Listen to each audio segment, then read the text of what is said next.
Thank you very much, Honourable Speaker. Safety is one of the most fundamental needs of human existence. Yet every single day, the physical, emotional, and mental safety of individuals is stripped away in the very places that they should feel most secure.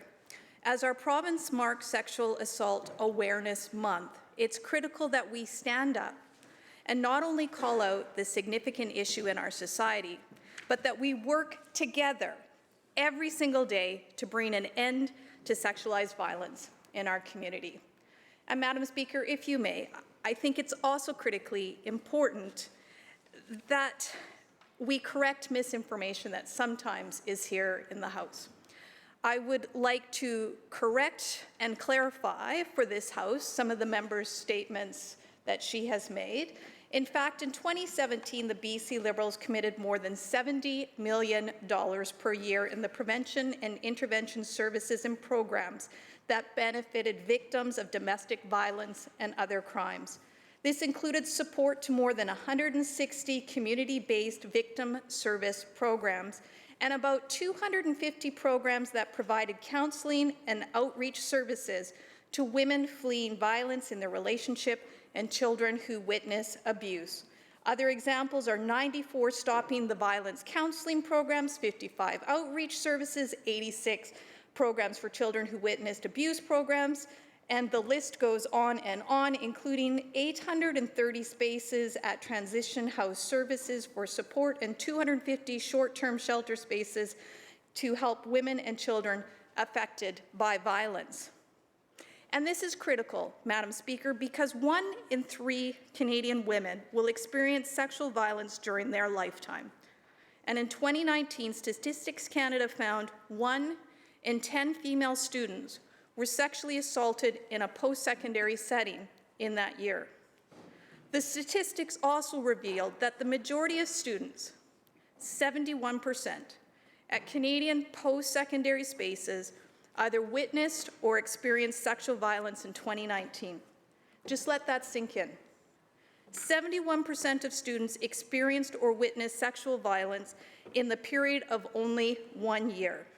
That should stop all of us in our tracks and make us want to do more.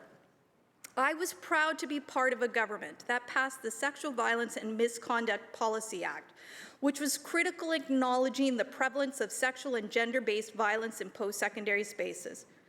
And that was just the beginning. I also want to acknowledge the government for the work that they did when they came in government in 2017 by going out and consulting for several years on steps that need to be taken. I think it's critical that we release that report. It shouldn't be a secret. We should clearly understand the steps that were addressed through that consultation process that need to be moving forward. I've heard from student societies, such as the UBC Graduate Student Society, that a universal definition of consent is critical, as the lack of a standard definition currently contributes to the accessibility of unwanted sexual advances and maintain barriers for survivors. Not only is it important to ensure policy is in place, but we need increased funding to address sexualized and gender-based violence on campuses. Over the past 4 years at UBC alone, visits to their sexual assault support program have increased nearly 300%. The result is that the school is absolutely stretched to their limit and have even had to ask students for a fee increase to cover costs. The challenge, Mr. Speaker, is that not every post-secondary institution has the capacity or the resources to provide the necessary trauma-informed, survivor-centric support services. If we are going to take meaningful action and put in place the types of supports that we need on post-secondary institutions, and we all know that we've seen such a considerable increase in sexualized violence during the pandemic, then real steps are going to be needed. That's why every month, and not just awareness months, we must shine a light and work towards creating change. We must continue to stand up with our communities and support those in need. Thank you, Mr. Speaker.